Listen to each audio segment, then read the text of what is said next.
میں آج تقریباً 11 مہینے کے بعد سینٹ میں تقریر کر رہا ہوں سر. آخری تقریر میں نے کی تھی سر تقریباً مارچ 2023 میں. مشاہد صاحب میں آپ کی بات سارے سینئر جتنے بیٹھے ہیں تاج صاحب آپ کی بھی طرح تھوڑی سی اٹینشن بزندو صاحب. 11 مہینے بعد سر میں یہاں پہ تقریر کر رہا ہوں. اس 11 مہینے میں میرے ساتھ کیا کیا نہیں ہوا سر اس کی تھوڑی سی بازگشت ہونی چاہیے. And this is very emotional sir. 9 مئی کا واقعہ ہو گیا سر. 9 مئی کے بعد روپوش ہو گئے. 4.5 مہینے سر مختلف گھروں میں چھپے رہے سر. کبھی کسی کے گھر کبھی کسی کے گھر بچے لے کے در بدر گھرتے رہے سر. جگہ ختم ہو گئی, گاڑیاں نمبر پلیٹیں تبدیل کرنی پڑی. میرے بیٹے نے ملک سے باہر جانا تھا, چھپا کے اس کو ایئرپورٹ سے واپس بھیجا اور پتہ نہیں کیا کیا نہیں ہوا سر. 4.5 مہینے بعد امنگ آل مائی کولیگس مجھے اٹھا لیا گیا جی لاہور ڈیفنس سے. 14 دن سر میں کہیں رہا. 14 دن میں جو بھی چلا کاٹا سر واپسی پہ ایک سٹیٹمنٹ دے دی تھی جس میں 20 سیکنڈ کی ایک ویڈیو سٹیٹمنٹ دی کہ میں تحریک انصاف جنوبی پنجاب کی صدارت سے استعفیٰ دیتا ہوں اور 9 مئی کی مذمت کرتا ہوں, اور مجھے آزاد کر دیا گیا. آزاد تو ہو گیا سر لیکن ایک زندہ لاش ہوں میں. ایک ایسی زندہ لاش جو نہ سوچ سکتا ہے نہ سمجھ سکتا ہے نہ بول سکتا ہے. مجھے نفرت ہوتی جا رہی ہے سر اس ایوان میں بیٹھ کے اس تصویر کی طرف دیکھتے ہوئے جو مجھے اس چیز کا یقین دلاتی ہے کہ میں آزاد ہوں. میں آزاد نہیں ہوں. اگر مجھ میں سوچنے سمجھے کی صلاحیت یہ ریاست نہیں دے سکتی تو میرا یہاں جینے کا حق بھی نہیں بنتا. کون ہوتا ہے کہ مجھے ڈکٹیٹ کرے ہم نہ باز آئیں گے محبت سے, جان جائے گی اور کیا ہوگا سر.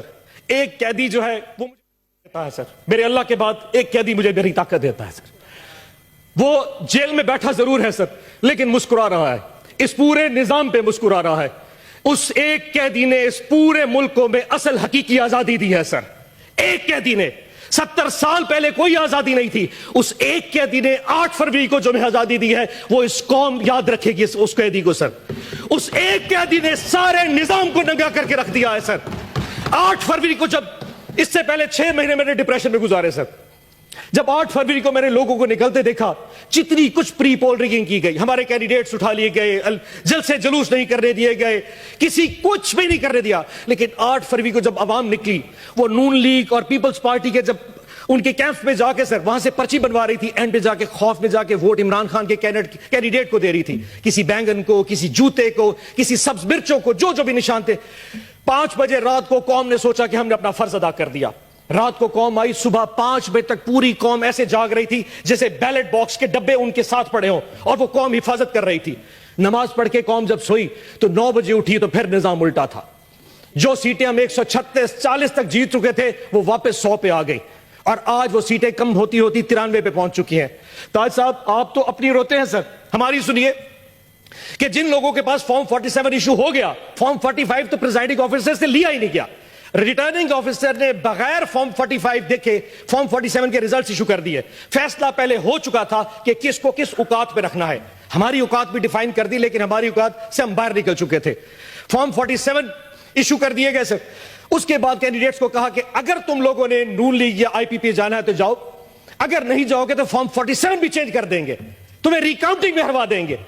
10 سے زیادہ ہمارے ایم پی ایز اس وقت نون لیگ کو جوائن کر چکے ہیں. صدیقی صاحب, عرفان صدیقی صاحب, 10 سے زیادہ ہمارے آزاد پی ٹی آئی کے انڈیپینڈنٹ جو ہماری ٹکٹ پہ نشان نہیں تھا ان کے پاس, جو جیت کے عمران خان کی فوٹو لگا کے آئے تھے, وہ اس وقت آپ کے کیمپ کے بیٹھے ہیں.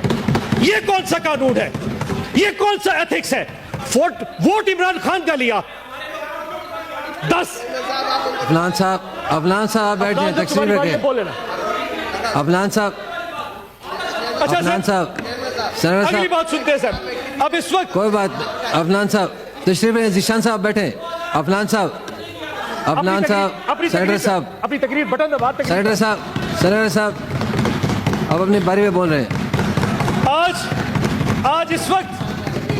آج اس وقت حالات یہ ہیں کہ ملک میں وزیر اعظم بنانے کے حوالے سے کچھ نہیں ہو پا رہا. وہ قیدی پھر مسکرا رہا ہے. اس وقت اس ملک کا وزیر اعظم نہیں بن پا رہا. لیکن افسوس چیک کریں سر, افسوس چیک کریں سر, اس قیدی کا ساتھ دیکھیں.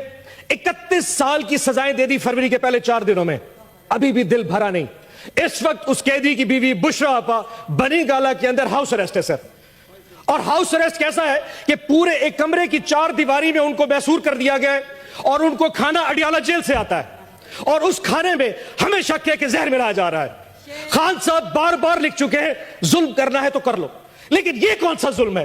تم نے کسی کو قیدی بنانا ہے بنا لو، پر زہر دے کے مارنا یہ کہاں کی بات ہے؟ ہم نے ریکویسٹ کی ہے مہربانی کر کے بشرا آپا کو اڈیالہ جیل بھیج دے، ہمیں ہاؤس اریسٹ نہیں ہونا، اور آج پوری قوم کو یہ پتا ہونا چاہیے اس وقت بشرا آپا کی طبیعت ٹھیک نہیں ہے، ان کے ساتھ جو کچھ ہو رہا ہے یہ ایک ظلم ہے۔ آخر میں سر ٹائم اپنا گزرا، ایک شعر پڑھ دیتا ہوں، معذرت میں لکھنے لگا تھا لیکن وہ لکھ نہیں سکا، سو یہاں موبائل سے پڑھوں گا، لیکن سر آپ سے اجازت لے کے۔ کچھ لوگ تمہیں سمجھائیں گے وہ تم کو خوف دلائیں گے، کچھ لوگ تمہیں سمجھائیں گے وہ تم کو خوف دلائیں گے، جو ہے وہ بھی کھو سکتا ہے، اسراء میں راہزن ہیں اتنے، کچھ یا اور بھی ہو سکتا ہے، کچھ تو اکثر ہوتا ہے، کچھ اور یہاں ہو سکتا ہے، کچھ اور تو اکثر ہوتا ہے، پر تم جس لمحے میں زندہ ہو یہ لمحہ تم سے زندہ ہے، یہ وقت نہیں پھر آئے گا، تم اپنی کر گزرو، جو ہوگا دیکھا جائے گا۔ پاکستان زندہ باد، عمران خان زندہ باد۔